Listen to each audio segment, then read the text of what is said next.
चला चला कीर्तनाला चला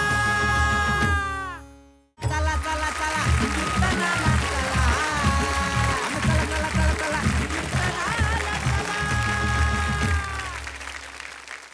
रामकृष्ण हरी माऊली. चला सुरुवात करूया आपल्या कीर्तन सोहळ्याला. माऊली, आपले पुढचे सेवेकरी म्हणजे आपल्या कीर्तन सोहळ्याचे भक्त पुंडलिक. दोन्हीकडे ते सेवेसाठी उभेच आहेत. एकीकडे जन्म देणाऱ्या माऊलीच्या चरणाशी आणि दुसरीकडे जन्माचं सार्थक करणाऱ्या माऊलींच्या चरणाशी. सेवेसाठी पाचारण करूयात हरिभक्ती परायण शरद महाराज काळे यांना.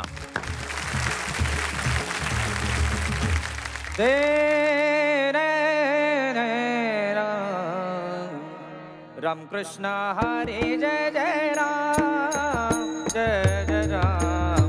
राम कृष्ण हरी जय जय राम जय जय राम. राम कृष्ण हरी जय जय राम जय जय राम.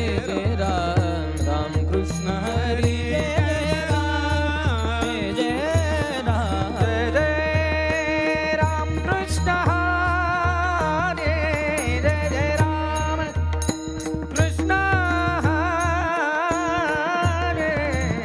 राम कृष्ण हरी जय जय राम जय जय राम.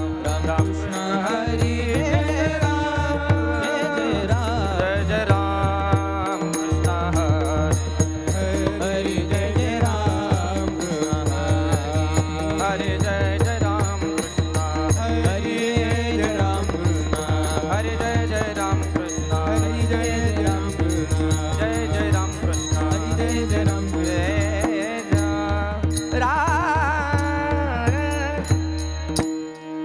न लगे चंदना सांगावा परिमळ वनस्पती मेळ करोनी.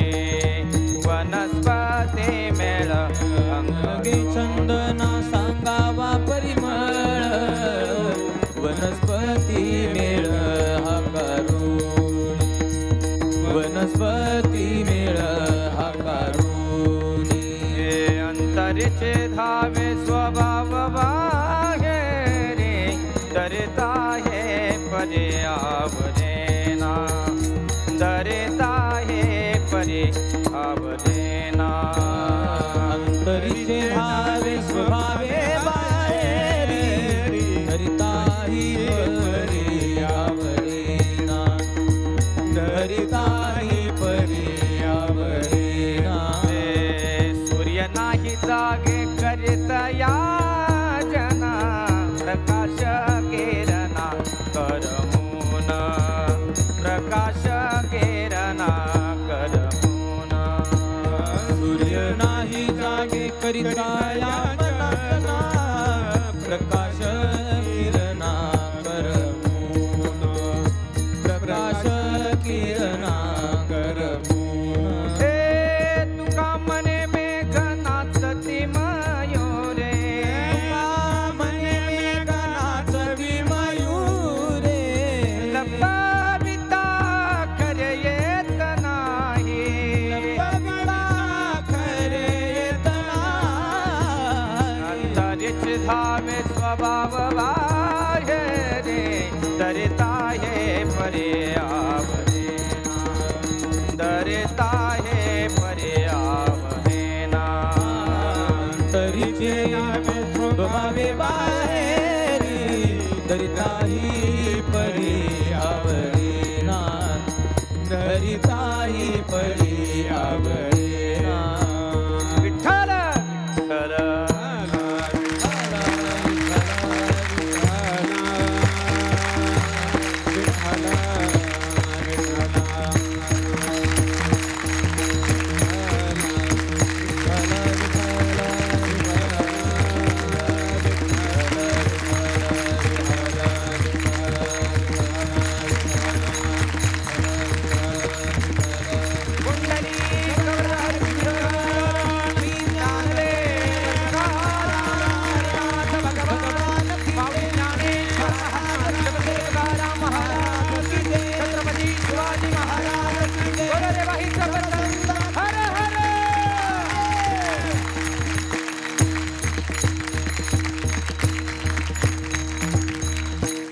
प्राप्त प्रसंगी प्राप्त स्थळी पवित्र अशा पावन अशा भूमीमध्ये संपन्न होत असणारा हा नामयज्ञ सोहळाने सोहळ्याच्या निमित्तानं घेतलेला अभंग जगदवंदनीय जगद्गुरु श्रीमंत श्री संत देहू निवासी वैराग्य मूर्तिमंत पुतळेने पंचम वेद श्रीमंत तुकोबाराय यांचा 4 चरणाचा संतपर प्रकरणातील अभंग आहे. विठ्ठल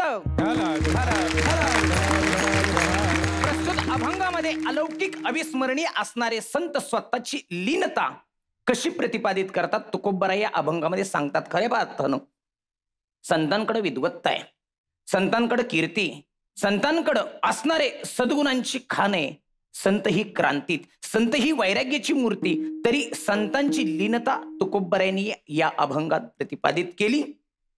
जसा चंदन वृक्ष असतो, अनेक झाडाझुडपांमध्ये तो चंदन वृक्ष राहत असतो, पण त्याचा सुगंध जसा या भूमीवरती दरवळतो, त्याला सांगावं लागत नाही कोणाला की माझ्याकडे सुगंध आहे, माझ्याकडे सुगंध आहे, माझ्याकडे तुम्ही या आणि माझा सुगंध घ्या. नाही सांगावं लागत. नाही तो बाकीच्या वृक्षांना म्हणत वेलींनो, फुलांनो, कळ्यांनो,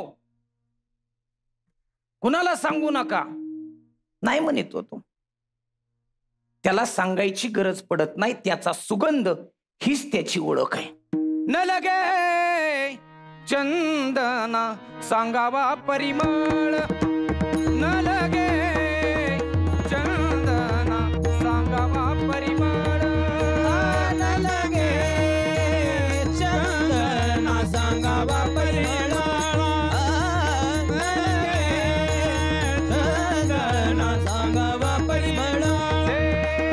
वनस्पती मेळा हा करुणी, वनस्पती मेळा हा करुणी, अंतरी भावे स्वभावे बाहेरी, अंतरीचे भावे स्वभावे बाहेरी, स्वभावे बाहेरी. चंदनाला जसा स्वतःचा परिमळ सांगायची गरज पडत नाही, तसे संत चंदनासारखे वाऱ्या हाती माप जसं चंदनाच्या सुगंधाचं चालतं, तसे वाऱ्या हाती माझ्या संत मायबापांची कीर्ती जगतावरती चालली. जसं जगद्गुरु तुकोबारायांनी पहिल्या चरणामध्ये चंदनाची उपमा संतांना दिली, तसे तिसऱ्या चरणामध्ये सूर्याची उपमा दिली. काय करतात सूर्य?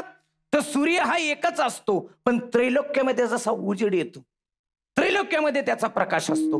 सूर्य नाही जागे, सूर्य नाही जागे, सूर्य नाही जागे करीत या जना, सूर्य नाही जागे, सूर्य नाही जागे, सूर्य नाही जागे करीत या जना. सूर्य नाही जागे, सूर्य नाही जागे, सूर्य नाही जागे करीत याचना. सूर्य नाही जागे, सूर्य नाही जागे, सूर्य नाही जागे करीत याचना. प्रकाश किरण कर मनो अंतरीचे धावे, अंतरीचे धावे, अंतरीचे धावे स्वभावे बाहेरी, अंतरीचे धावे, अंतरीचे धावे, अंतरीचे धावे स्वभावे बाहेरी.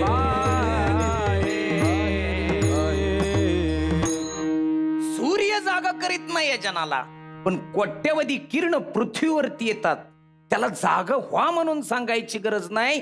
तसं संतांची विद्वत्ता ही सूर्यासारखी, ती तळपती अख्ख्या त्रैलोक्यामध्ये म्हणून 400 वर्ष झालं आजही विसर नाही. जया पूजिले आदरे पांडुरंगे, विमानस्थ केले प्रयाण प्रसंगे, ही असणारी कीर्ती संतांची सूर्यासारखी तळपते. जसं अंधकारात छेदून सूर्य जसा उगवतो, तसे माझे संत इतका मोठकी देहाकृती उमटे, मग निज ज्ञानाची पहाट फुटे. ही ताकद आहे माझ्या तुकोबारायांची, ही ताकद आहे सकल संतांची. सूर्यासारखं त्यांच्या अंतःकरणात तेज आहे, आणि म्हणून त्यांनी जगाला जाग केलं. सांसारिक जीवाला जाग करावं लागतो. रात्रंदिवस या संसाराचा त्यांच्या पाठीमाग असणारा त्राद आहे. जो देखे सो दुखी भाव, प्रत्येक जण दुखी हो, प्रत्येक जण दुखी. कोणी सुखी नाही असं नाही. लग्न झालं तो दुखी, ज्याचं नाही झालं तो एजंटला पैसे देऊन बसलाय, तो बी गेला निघून. म्हणजे सगळेच जण दुखी. ज्याला मुलं झाली तोही दुखी, आणि ज्याला मुलं नाही तोही दुखी. कोणाच्या घरातली त्राधा चुकत नाही हो. पत्नीचं आणि पतीचं बरं नाही, लेकराचं आणि बापाचं बरं नाही. अहो परवा दिवशी कीर्तन झालं, बायकोनी फोन केला, कुठं आहेत? म्हणलं आता 7 ते 9 कीर्तन झालंय, निघायचं. लवकर या, लय पाहुण्यांच्या वळखी काढत बसू नका. लवकर मला बोलवलं का? गॅसची टाकी संपली. आता मी रात्रीचं गेलो, गॅसची टाकी आणली, 10 वाजता टाकी घरी घेऊन आलो. आता मला काय माहिती हो त्याचा कलर. पहाटा आमच्या घरी भांडण, हाय का टाकीला कलर? अगं म्हणलं आता त्यात आत गॅस आहे की ग, उस डोंगा परी रसनो हे डोंगा, काय भुललासीवरील ये रंग, चोखा डोंगा परी भावनो हे डोंगा. अगं वरच्याला काय बघते, काय वांग आहे म्हण भाजून खायचंय का? नाही नाही, पण म्हणली तुम्हाला चॉईसच नाही. अगं पण म्हणलं झालं काय, हाय का त्या टाकीला कलर, तुला चॉईसच नाही. मला राग आला, म्हणलं तू फक्त टाकीच्या चॉईसचं विचारते. अक्षदा टाकताना अख्खं वराड म्हणत होतं, महाराज तुम्हाला चॉईस नाही विठ्ठल.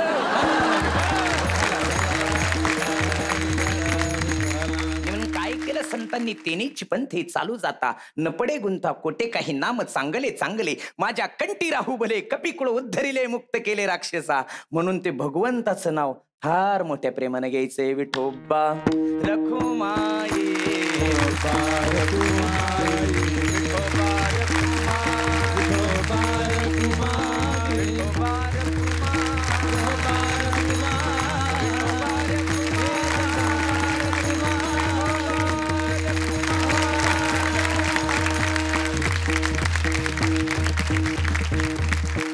जसा सूर्य तेजस्वी तसे संत तेजस्वी. नाही त्यांना प्रसिद्धीची गरज, नाही त्यांना कुठं कार्ड छापावे लागत, नाही पेपरला बातमी द्यावी लागत, नाही त्यांना काही सांगायची गरज पडत. का? संतांकडे परोपकार नावाची ही भावना आहे आणि ही दबून कुठं राहत नाही. आणि म्हणून तुकोबरायला म्हणावं लागतं, अंतरीची धावे स्वभाव बाहेरी, धरिता हे परी आवरेना. हे अंतकरणातलं हो, हे बाहेरचं नाही. बाहेरचं असतं ती चकाकतं, अंतकरणातलं असतं ती शरीराला चिटकून असतं, देहाला या समर्पित करतं. हे अंतकरणातले तुकोबराय म्हणतात. हे नाटकं नाही. मला वाटतं लाचावले मन लागलीस गोडी, ते जीवन सोडी आईसे झाले. ज्याचा ध्यास आहे तो रात्रंदिवस भगवंताचं चिंतनच करणार. एक जण पंढरपूरच्या वारीला गेला आणि पाठीमागं शेजाऱ्यांनी वाटेवर मांडलेली गव्हाची थपी होती, त्या गव्हातली एक गुणीच घेऊन गेला. तेवढंच त्याच्या ध्यानात. आता आल्यावर वारकरी ते बघन का काय, जोडीदार बघन का काय. गावात वारी येऊन आल्यावर चर्चा चालली होती 10-20 लोकांची. ह्याला वाटलं गावाचं तर म्हणत नाही. तर तिथं गेला, काय चाललंय काय नाही म्हणले. वारी कशी झाली, दर्शन झालं का, प्रदक्षिणा झाली का, त्याचं चाललंय. असं होय, मला वाटलं गावाचंच चाललंय. जिथं गर्दी तिथं तिथं काय चाललं काय नाही म्हणले.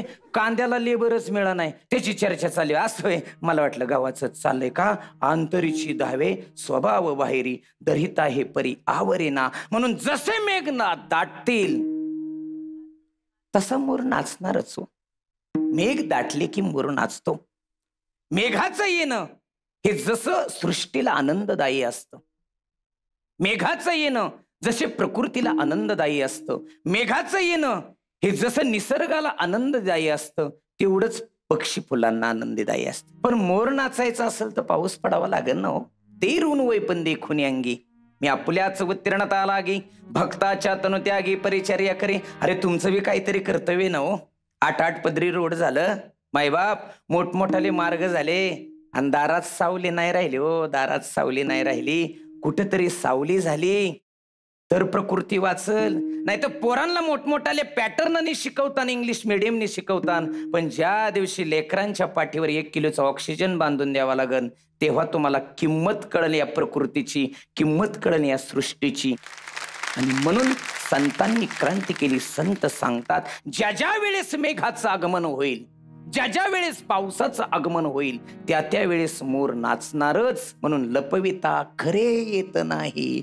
तुका मने मेघा नाचती मयूरे, तुका मने मेघा नाचती मयूरे, तुका मने मेघा नाचती मयूरे, तुका मने मेघा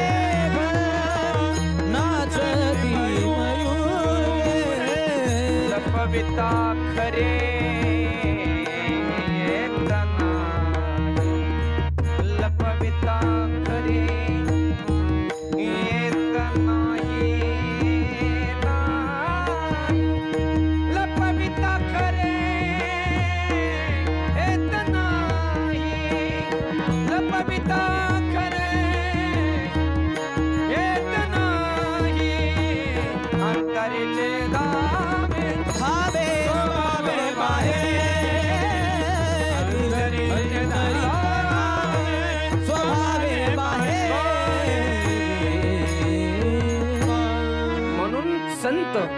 चंदनासारखे आहेत, म्हणून संत सूर्यासारखे आहेत, आणि म्हणून संत पावसासारखे आहेत, उदार आहेत, तेजस्वीत आणि सुगंधित, हे तिन्ही गुणांनी युक्त असणारे संत मायबाप, ज्यांनी या भगवत रूपी साधनेचा वसा तुम्हा आम्हाला दिला, तेनेची पंथे चालू जाता, न पडे गुंता कोटे काही, त्या मार्गानं चालत जा, जीवनात गुंता पडणार आहे. ज्ञानेश्वर माऊली ज्ञानराज माऊली ज्ञानेश्वर माऊली ज्ञानराज माऊली ज्ञानेश्वर माऊली ज्ञानराज माऊली विठ्ठल जय जय विठ्ठल.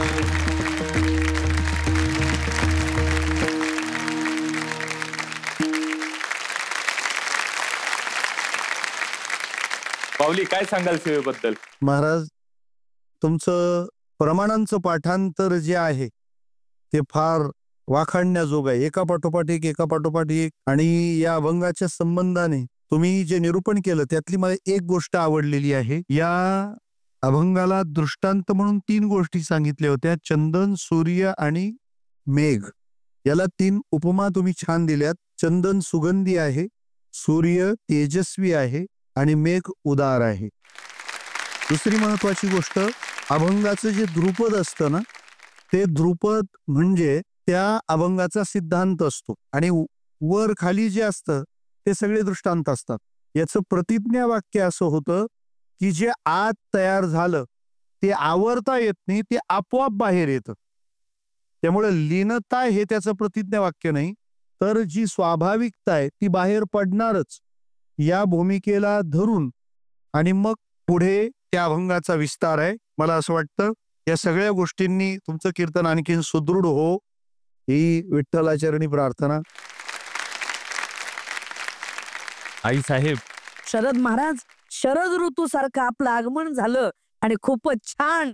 चंदन जसा सर्व झाडांना सुगंधित करतो, तसं सोनी मराठी वाहिनीवर आपल्या या कीर्तनाने तुकोबराच्या शब्दाचा सुगंध उभ्या जगामध्ये यावा, हीच आपल्याला खूप खूप शुभेच्छा. रामकृष्ण. सेवेसाठी खूप खूप शुभेच्छा माऊली. रामकृष्ण. चला सेवेसाठी पाचारण करूयात हरिभक्ती परायण वैष्णवी महाराज पवार यांना.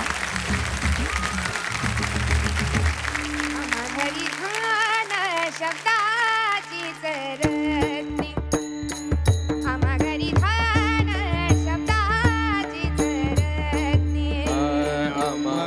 धन शब्दाची चरणे, अमागरी धन शब्दाची चरणे. शब्दाची सशस्त्रे यात्रे करू, शब्दाची सशस्त्रे यात्रे करू, शब्दाची आमुच्या जीवाचे जीवन, शब्दे वाटू शब्दाची आमुच्या जीवाचे जीवन, शब्दे वाटू धन जन लोका. कामने पहा शब्दाची हा देव, कामने पहा शब्दाची हा देव, त्याची गौरव पूजा करू, शब्देची गौरव पूजा करू. त्याची आमुच्या जीवाचे जीवन, शब्दाची आमुच्या जीवाचे जीवन, शब्दाची आमुच्या जीवाचे जीवन, शब्दाची आमुच्या जीवाचे जीवन. विठ्ठल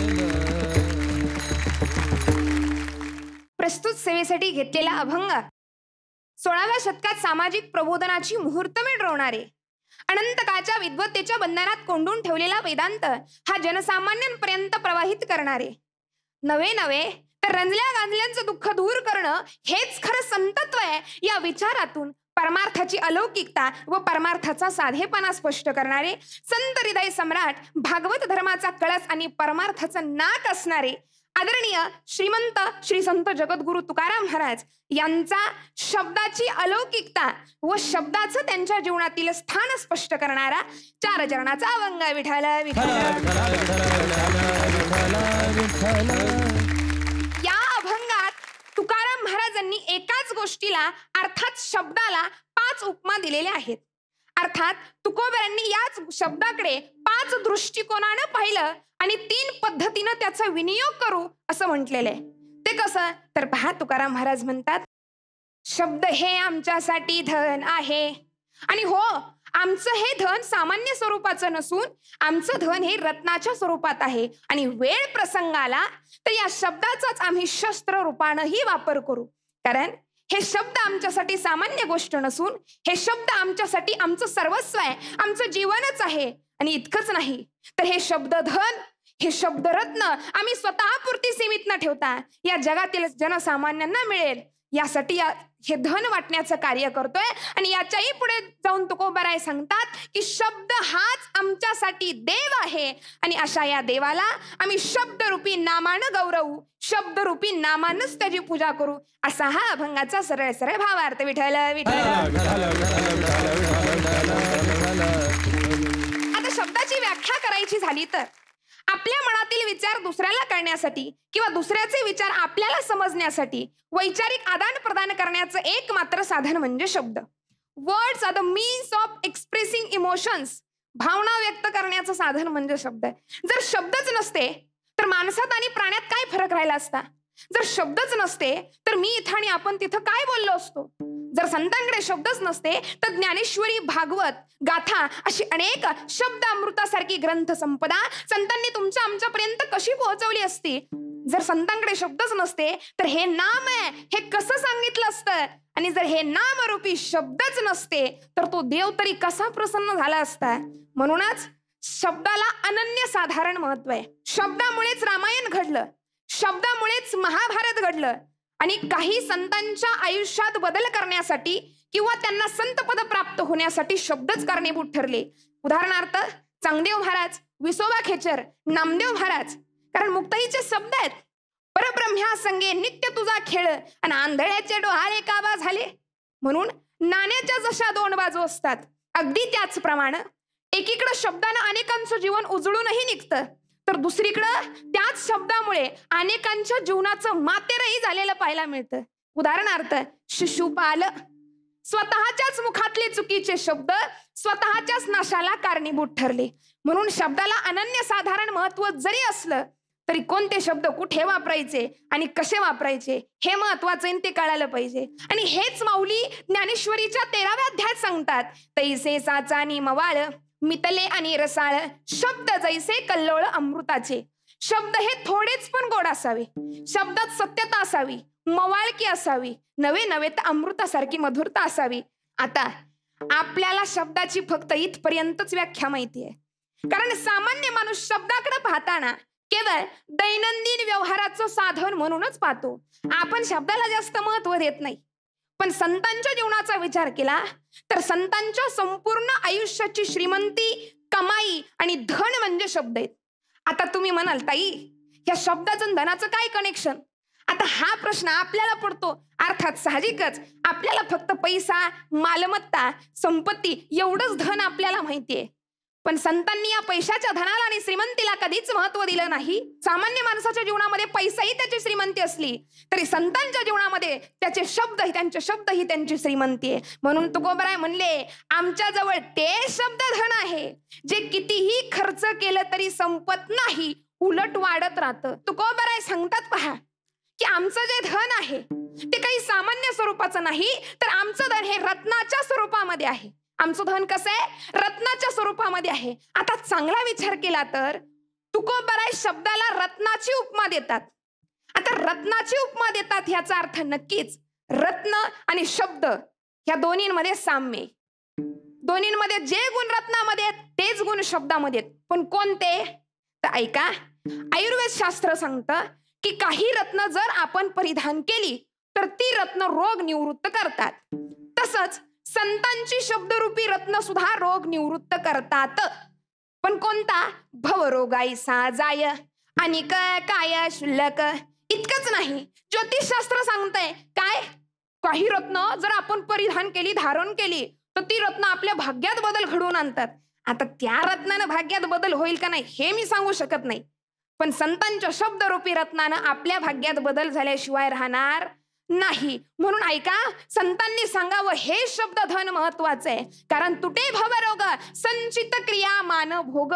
म्हणून जगद्गुरूंनी या शब्दाला जीवनामध्ये इतकं महत्व दिलं की ते त्यांच्यासाठी साक्षात धन होतं आणि हेच धन त्यांनी या जनसामान्यांना वाटण्याचं कार्य केलंय. म्हणून संत सांगतात की हे धन आमच्याकडे एवढं मोठं रत्न स्वरूप धन आहे. पण आता विचार करण्यासारखी गोष्ट आहे, ज्यांच्याकडे एवढं मोठं रत्न स्वरूप धन आहे त्या धनाला सुरक्षेची गरज पडणार ना.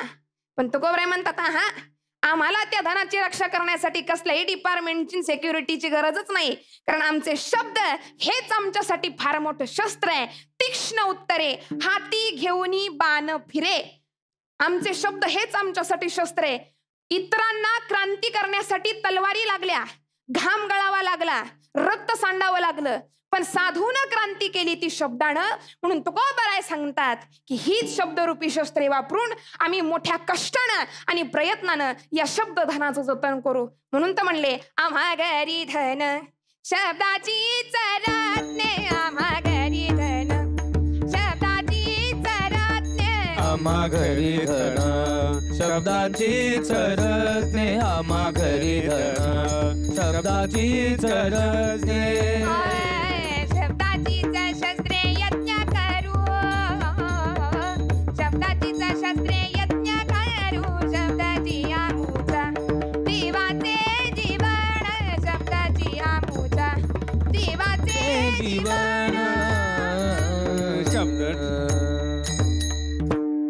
आता चांगला विचार केला तर तुकोबरायांच्या आयुष्यात शब्दाची भूमिका ही फार उच्चतम आहे. नवे तर शब्द हे त्यांच्या जगण्याचं साधन आहे. कारण ज्यावेळी रामेश्वर शास्त्रींनी सांगितल्यानंतर तुकोबरायांनी गाथा इंद्रायणीच्या डोहात बुडवला, त्यावेळेस तुकोबरायांचा जीव अगदी कासावीस झाला की हे काय झालं, हे समाजाच्या कामाला येणार आहे आणि हे जर असंच पाण्यात बुडालं तर माझ्या पांडुरंगानं आणि नामदेव महाराजांनी मला काम सांगितल्याचा काय फायदा झाला.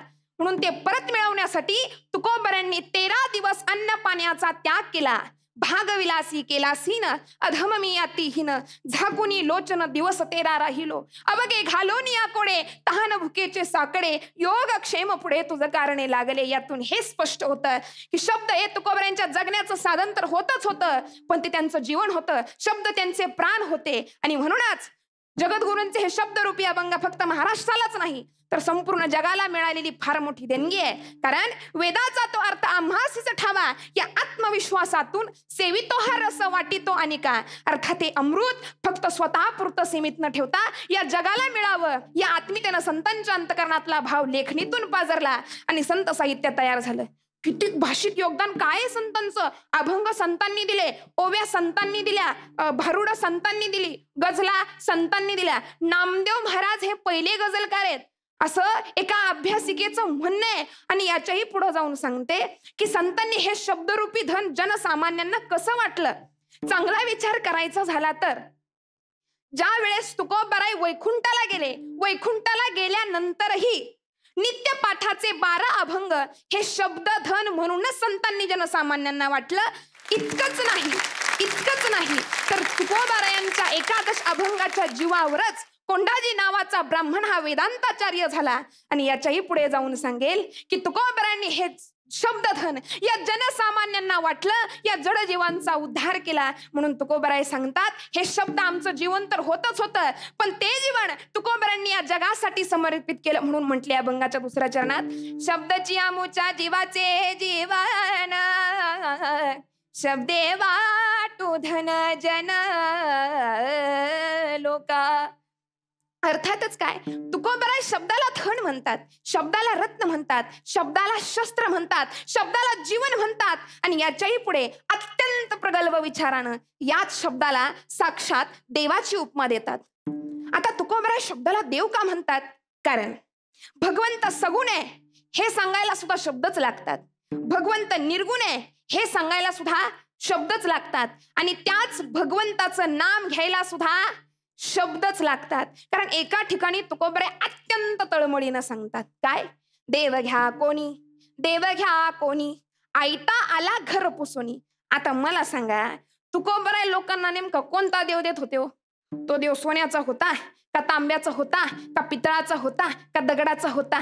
तर नाही, तो देव नामरूपी शब्दाचा होता. मग या नामरूपी शब्दरूपी देवाची तुकोबरायांनी कशी पूजा करावी बरं?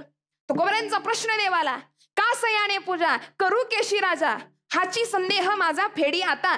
मी तुझी कशी पूजा करू? कारण पूजेचं सगळं साहित्य तू आहे. दक्षिणा वाहू तरी धातू नारायण, फुलफळ वाहू तर फळदाता तूच, पुष्पाचा परिमळ तूच, पाणी वाहू तरी उदके न्हाणू तरी तूच नारायण, की स्वरूप ते तुझं. मग सगळं काही तूच आहेस. पण मी आता काय करेल माहितीये का?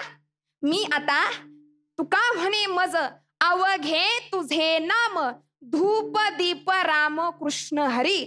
मी तुझी पूजा करेल ती राम कृष्ण हरी या शब्दाने, या शब्दरूपी नामानच. आणि ही पूजा तुकोबरायांनी अवतार कार्याच्या शेवटपर्यंत केली आणि तुकोबरायांनी हे शब्दधन या जगाला वाटलं. कारण निळोबरायांचं एका ठिकाणी फार गोड अभंग आहे, अवघे 52 वर्णपरी शब्दी शब्दांच्या कुसरी, आयते दिले जोडोनिया स्वामी सद्गुरु तुकया. 52 वर्णात आपण सगळे बोलतो, 52 वर्णात आपण सगळे बोलतो. 12 खडी आपण तीच वापरतो जी 12 खडी तुकोबरायांनी वापरली. फरक एवढाच, आपण बोलतो त्यांना आपलं पतन झालं आणि तुकोबराय जे बोलले त्यातून अभंगलेणी निर्माण झाली. तुकोबराय सांगतात, हे शब्द हाच आमचा देव आहे आणि त्या देवाची आम्ही शब्दरूपी नामानं गौरवानं पूजा करू. म्हणून तर अभंगाच्या शेवटच्या चरणात सांगतात, तुका म्हणे पहा शब्दाची हा देव, शब्देची गौरव पूजा करू. सांगायचं तात्पर्य फक्त एवढंच, फक्त तुकोबरायच काय, माऊली, महावैष्णव, ज्ञानोबराय या सर्वांनी आपल्या जीवनामध्ये शब्दाला अत्यंत जास्त महत्व दिलं, अत्यंत महत्व दिलं. आणि ते महत्व अगदी आजही आहे. कारण तुकोबराय तुमच्या आमच्याकडे जे काही आहेत ते काही देहानं आलेले नाहीत, ते काही शरीरानं आलेले नाहीत, ते आले ते फक्त आणि फक्त शब्दांनी पोहोचलेले आणि पाझरलेले आहेत. माझे माऊली 750 वर्ष झाली तरी आता विश्वात्मके देवे किंवा तुकोबरायांचं सुंदर ते ध्यान उभे विटेवरी, सुंदर ते ध्यान. म्हणून हे धन आपल्याला मिळालेली फार मोठी देणगी आहे. आणि जसं या शब्दाचं जतन संतांनी अंतकरणापासून केलं तसंच त्या शब्दाचं जतन ज्ञानेश्वरी घरात असली तर वाचली पाहिजे, गाथा असला तर दिवसातून एक अभंग तरी वाचला पाहिजे, तर खऱ्या अर्थानं आपल्या जीवनाचं सार्थक आहे. म्हणून संपूर्ण आयुष्यभर संतांनी एकाच गोष्टीला महत्व दिलं आणि त्याचं नाव आहे शब्द. शब्द शब्द म्हणून तुकोबराय सांगतात, हेच धन आमच्या घरी आहे. म्हणून आम्हा घरी धन शब्दाचीच रत्ने. विठोबा रखुमाई,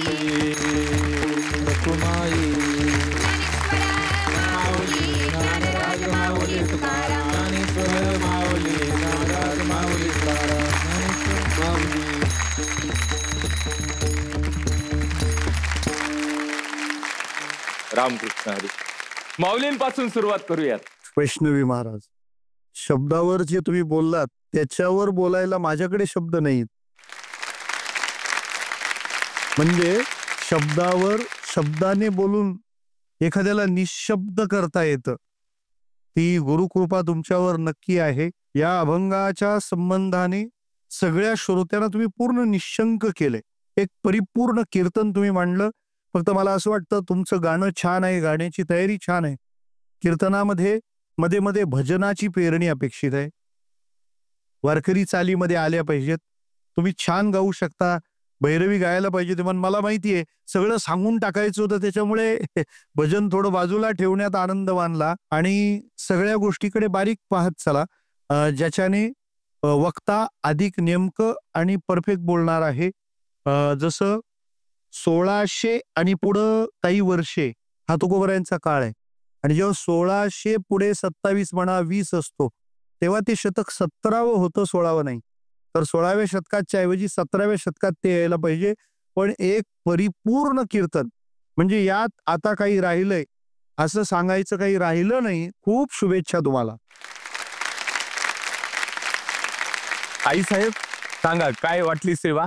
या ठिकाणी वैष्णवीताई यांनी खूपच गोड चिंतन मांडलं. जसं आदरणीय दादांनी सांगितलं की हे कीर्तन जे होतं ते सर्व बाजूने चोहो बाजूने ओतप्रोत होतं. तुमची गाण्याची पद्धत, चारही चरणांना आपण न्याय दिला आणि अत्यंत सुंदर पद्धतीमध्ये, सूत्र पद्धतीमध्ये कीर्तन केलं. आणि दुसरी गोष्ट, आपल्या वारकरी संप्रदायाची जी पद्धत आहे ना, साखळी पद्धत कीर्तनाची, तसं साखळी पद्धतीने आपण हे विवेचन केलं. आपल्याला खूप खूप शुभेच्छा. माऊली, आजच्या भागातील आपल्या दोन्ही सेवेकऱ्यांची सेवा सादर झाली. आणि हो, पुन्हा एकदा ती घटिका समीप आली, जिथे आपल्याला ठरवावं लागणार आहे कोणाची वारी अशी अखंड चालू राहणार आणि कोणाचा मुक्काम आज इथेच होणार. मंचावर आमंत्रित करूया हरिभक्ती परायण शरद महाराज आणि वैष्णवी महाराज यांना. पाहूया यांच्या कीर्तन सेवेने आपल्या कीर्तन सारथ्यांच्या मनात किती ज्ञानदीप उजळते, ज्यांची वारी अशी अखंड चालू राहणार आहे. हरिभक्ती परायण वैष्णवी महाराज, जोरदार टाळ्या त्यांच्यासाठी. रामकृष्ण हरी, वारी अखंड चालू राहा. चला माऊली, आजच्या भागाची सांगता इथेच झाली. पुन्हा भेटूया आपल्या या लाडक्या कीर्तन सोहळ्यात. कोण होणार महाराष्ट्राचा लाडका कीर्तनकार? जगात भारी आपली कीर्तनाची वारी, एक मुखानं बोला पांडुरंग हरी.